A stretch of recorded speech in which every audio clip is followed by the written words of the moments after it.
The gym smelled like rubber mats and old sneakers and the particular sweat of boys who have been told all their lives that wanting something hard enough is the same as earning it.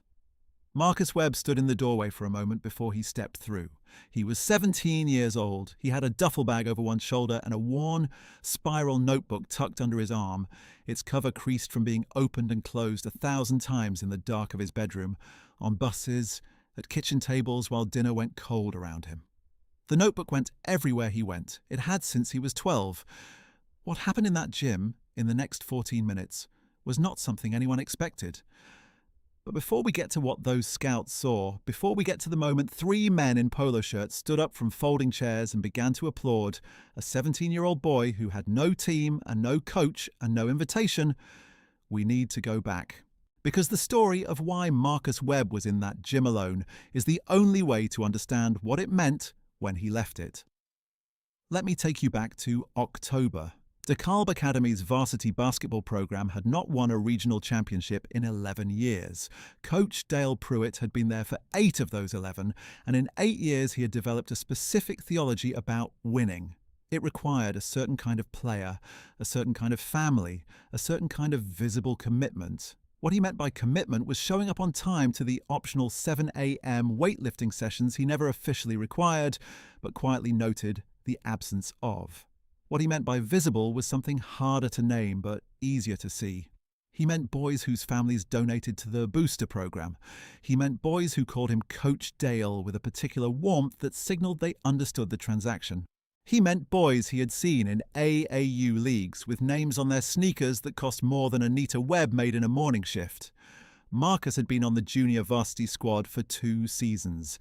His averages were not flashy because JV coaches did not run the kind of offense that let him be flashy.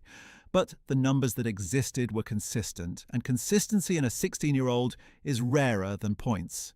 He shot 44% from the field in his first JV season and 47% in his second, which was not a number people talked about because nobody was keeping those particular records with any care.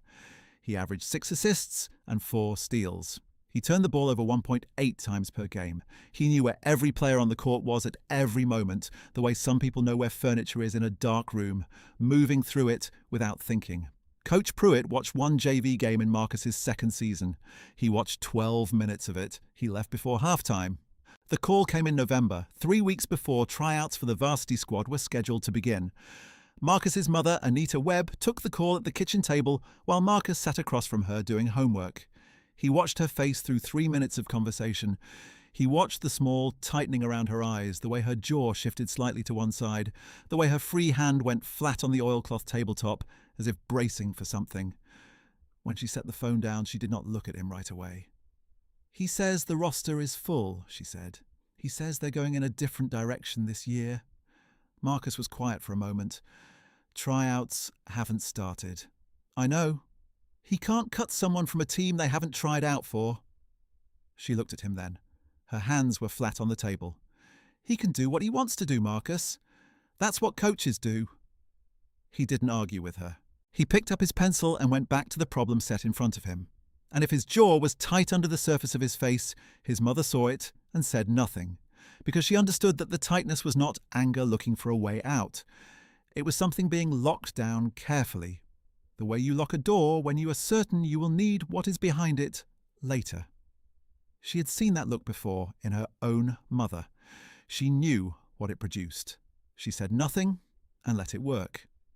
Here is what you need to understand about Anita Webb. She worked mornings at a dry cleaner on Delmar Boulevard and evenings at a medical records office 12 miles away on a bus line that ran infrequently after dark.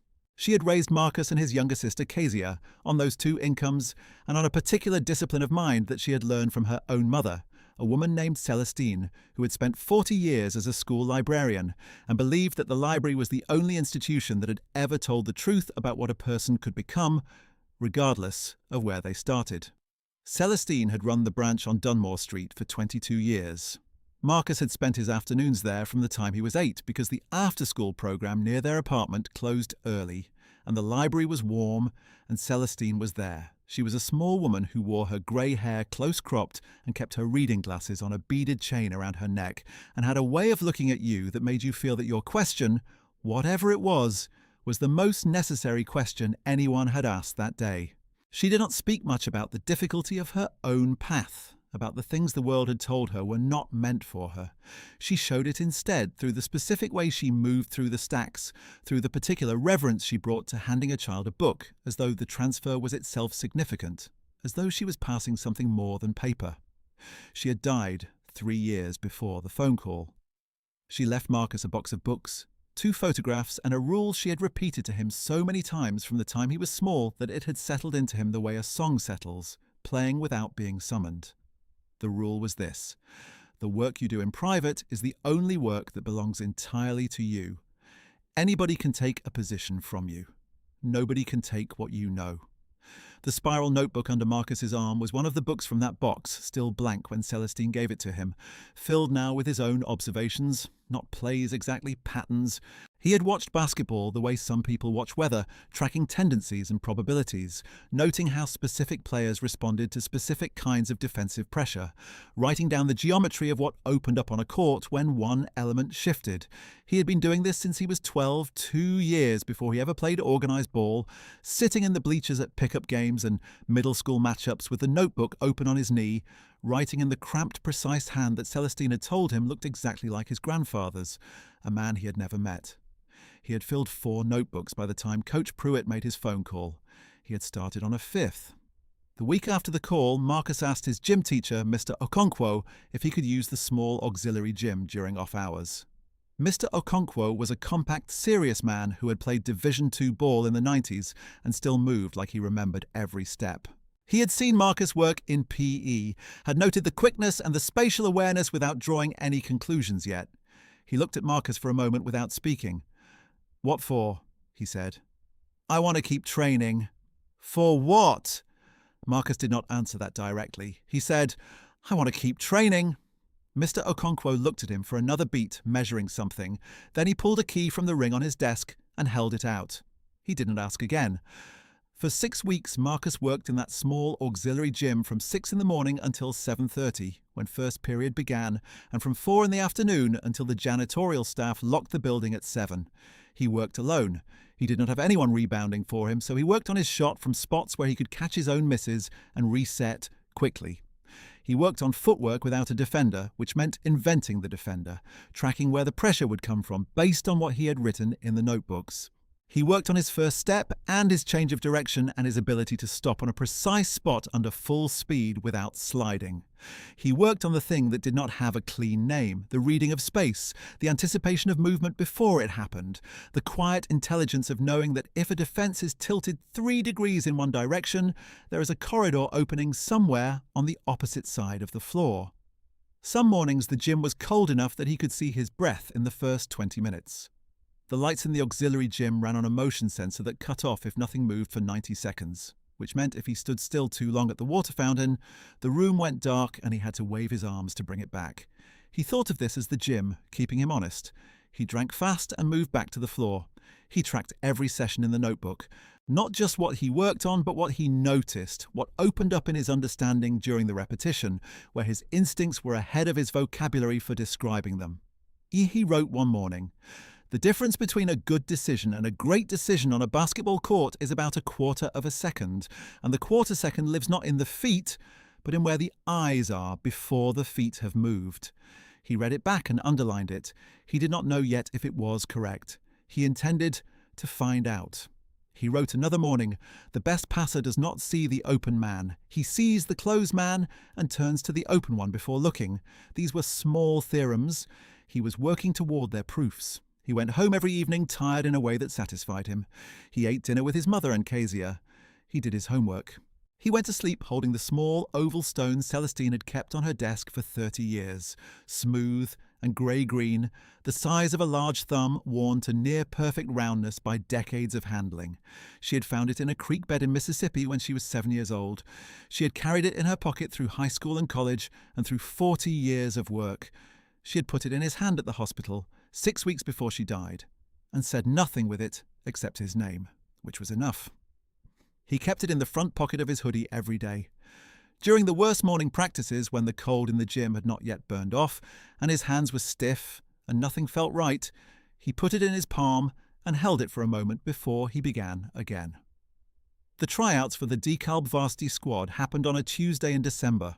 Marcus did not attend them because he had not been invited to attend them. He knew this. He went to the auxiliary gym at 6 in the morning, the same as always. He worked through his full routine.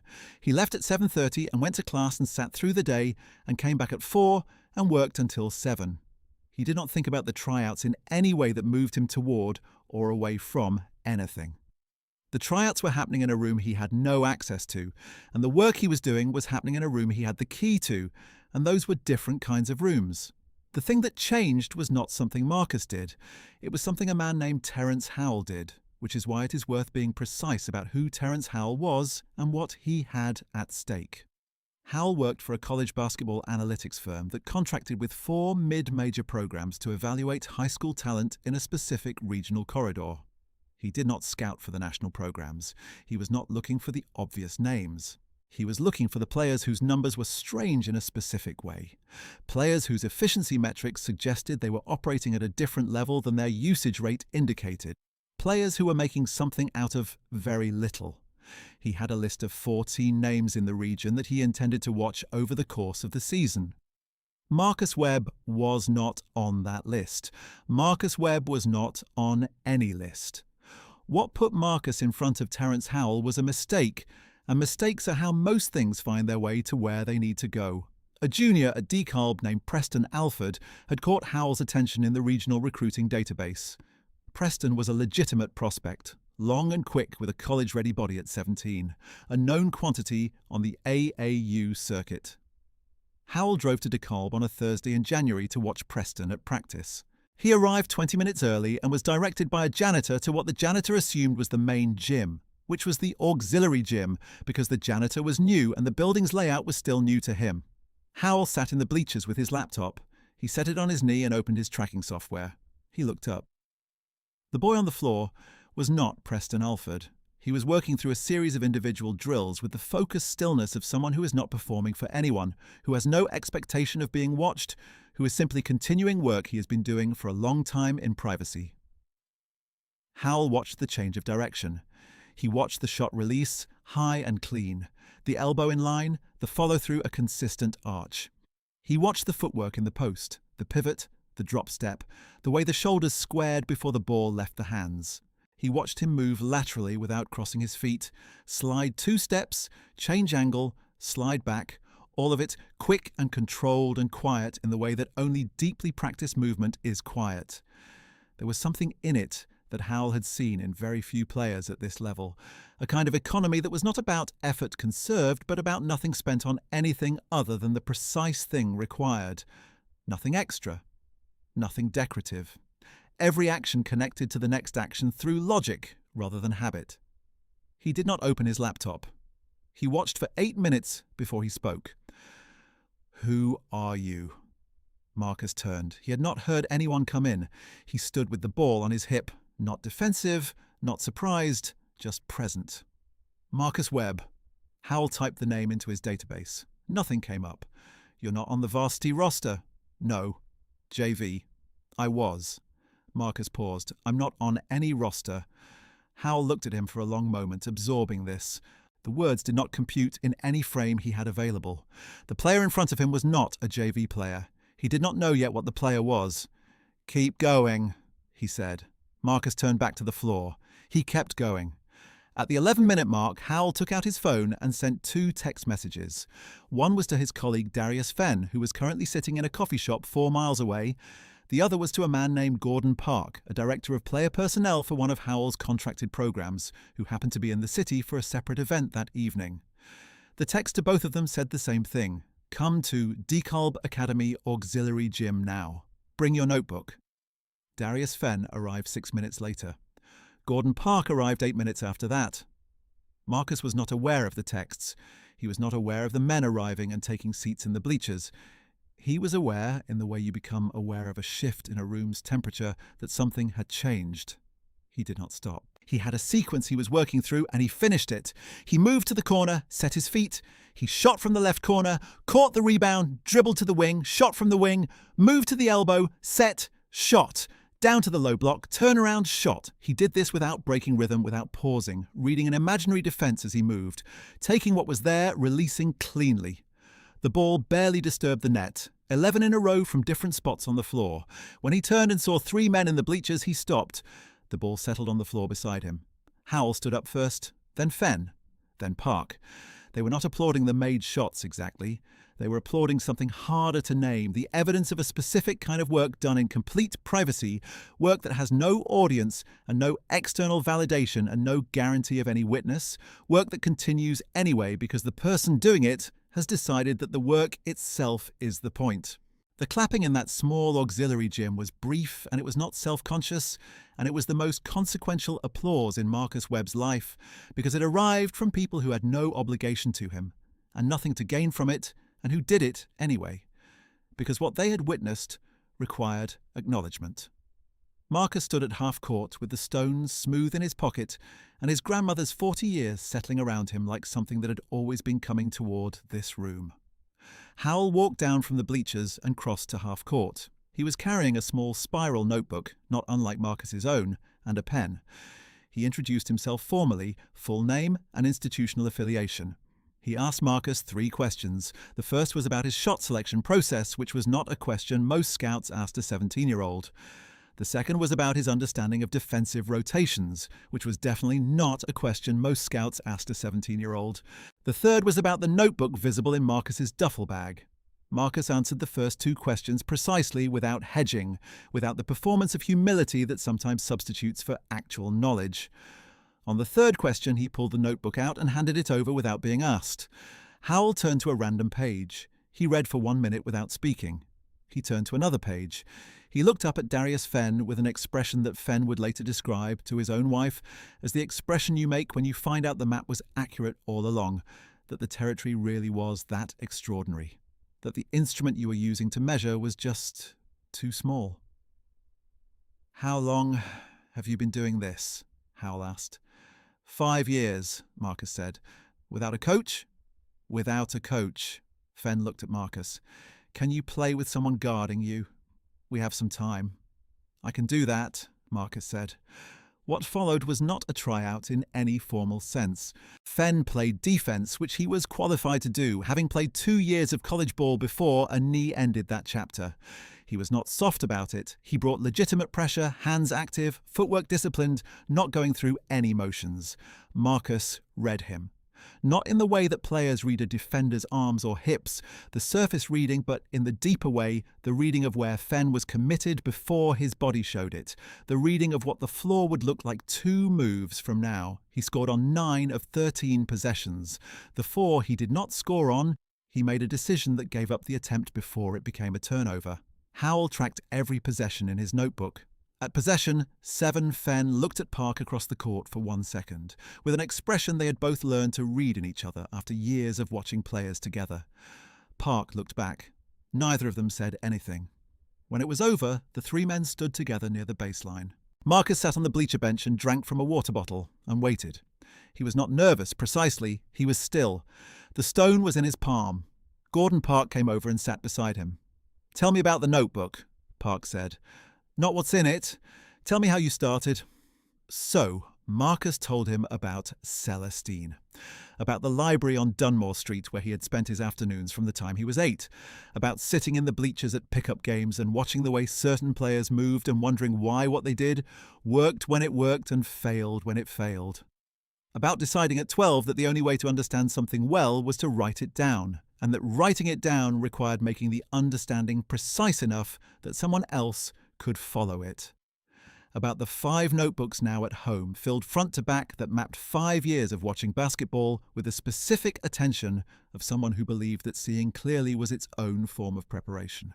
He told Park about the morning drills in the dark before first period, about the motion sensor light that cut off if he stood still too long, about writing in the notebook while waiting for the bus in the cold, about the particular satisfaction of putting a thing into words that you had only previously felt in your hands and feet. Park listened without interrupting. When Marcus finished, Park was quiet for a moment. "Your coach cut you before tryouts," he said. "Yes." "Did he see you work?" "Once, for about 12 minutes. Park looked at the floor of the gym. He was not a demonstrative man. His face did not move much, but something shifted in the quality of his stillness, a kind of settling, the way a table settles when the weight on it is finally correctly distributed. "I want to ask you something," Park said, "and I want you to answer me honestly, not the way you think you should answer." "All right. If we hadn't been here today, would you have kept coming back to this gym?" Marcus did not hesitate. "Yes." "Even without any prospect of anyone seeing it?" "Yes." Park nodded once. He stood up. He went back to where Howell and Fenn were standing, and the three of them talked quietly for 4 minutes. Marcus watched them without watching them, in the way he watched everything, registering the body language without making assumptions about its content. He could see that the conversation was not casual. He could see that Howell was making notes. He could see that Park had the particular posture of a man whose mind has been made up and is now working through the logistics of what that decision requires. Then Howell came back. "I want to be honest with you about what I can and can't promise," Howell said. He sat on the bench beside Marcus. "I can't undo what your coach did. I can't put you on a team tonight." "I know that," Marcus said. "What I can do is put your name in front of 3 programs who have been looking for exactly the kind of player whose value doesn't show up in the stat lines everyone tracks. Your notebook is going to matter more than you think, because the programs I work with care about basketball intelligence as a primary trait, not a secondary one." He paused. "You've been building a case for yourself for 5 years in complete privacy. That case is very strong." Marcus was quiet for a moment. He looked at the far basket. "My grandmother used to say that the work you do in private belongs to you," he said. "That nobody can take what you know." Howell was quiet. "She was right," he said finally. The 3 men left the gym together.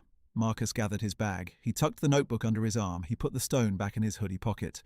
He turned off the gym lights on his way out and stood for a moment in the dark hallway with his hand on the switch plate, feeling the specific texture of a day that had arrived without announcement and changed the shape of what came after it. The hallway smelled of floor wax and old paint. A water fountain hummed in the wall nearby. Somewhere above him, a classroom door closed on a long corridor of ordinary things. He took the bus home. He ate the dinner his mother had left covered on the stove. He did his homework. When he was done, he went to his room and sat on the edge of his bed and held the stone in both hands. He did not call anyone. He did not tell his mother that night because there was nothing confirmed to tell, and he had learned from Celestine that naming something incomplete invites a particular kind of grief when it does not finish the way you shaped it.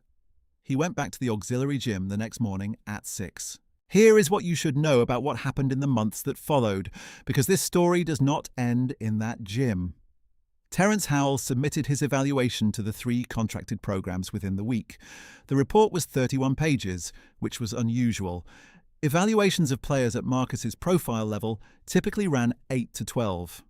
Howell included photographs of 14 pages of the notebook with Marcus's permission and 3 pages of annotated possession-by-possession breakdown from the session with Darius Fenn.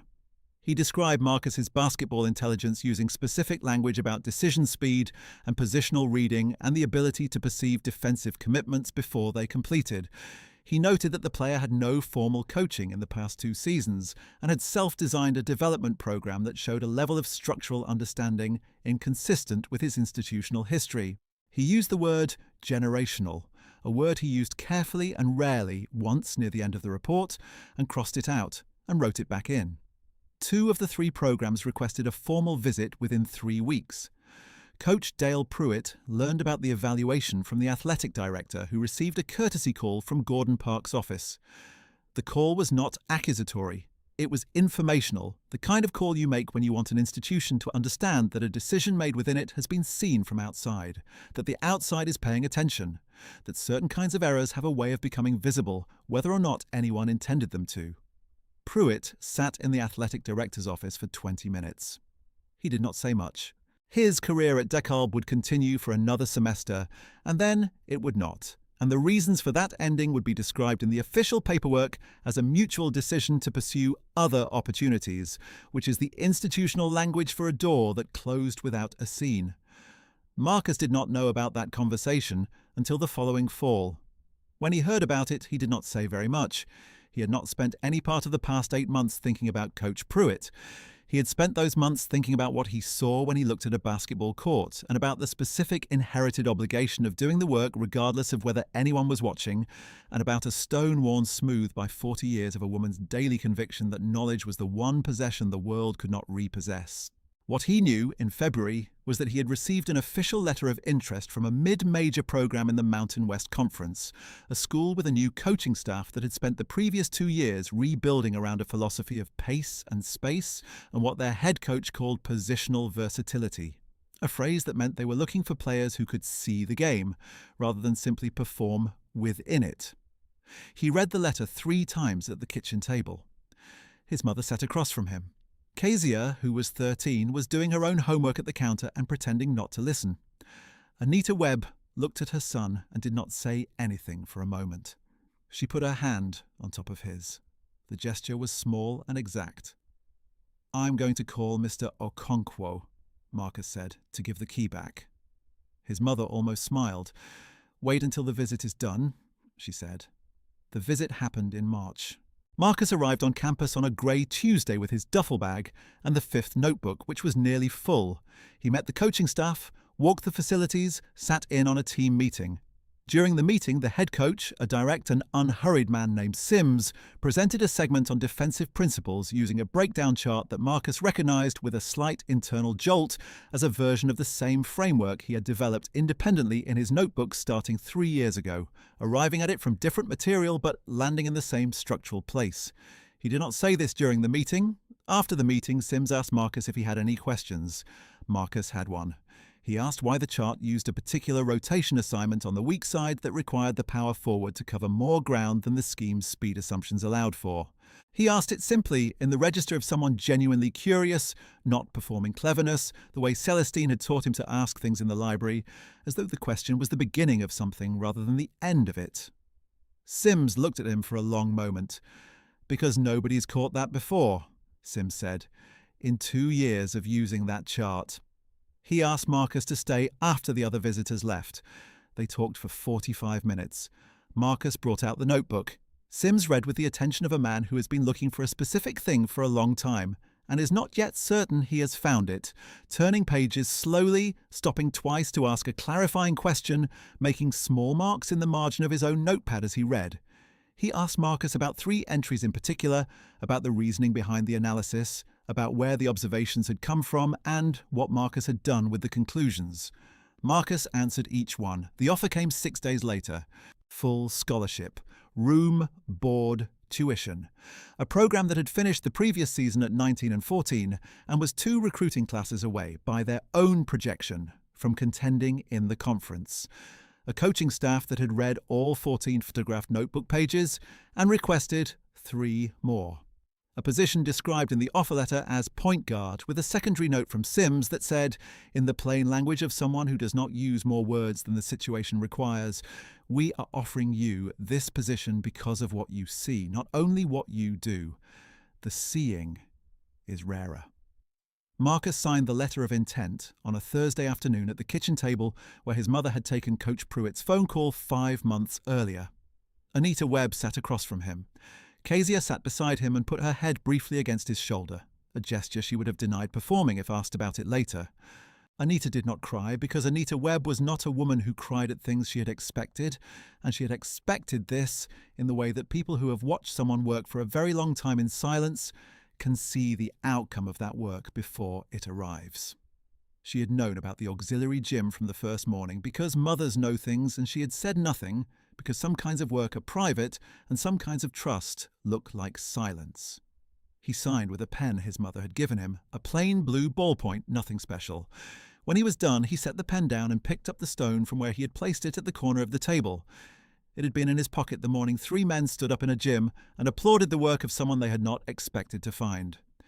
It had been in his pocket through every cold morning and every late afternoon session, and every bus ride home and every homework problem finished in the kitchen while the rest of the apartment went quiet. It had been in his pocket the afternoon his grandmother put it there at the hospital, warm from her hand, carrying 40 years of daily handling and one last transfer of what she knew, passing it forward the way knowledge passes, from hand to hand, from the one who has held it long enough to the one who is ready to carry it next. He closed his fingers around it. The kitchen was ordinary. The pen was ordinary. The table was the same table that had held bad news in November and held this now. Kezia finally stopped pretending not to watch and looked at her brother with an expression that was not quite pride and not quite relief, but contained both of them the way a room contains what has happened in it. "I'm going to need a new notebook," Marcus said. Anita Webb laughed.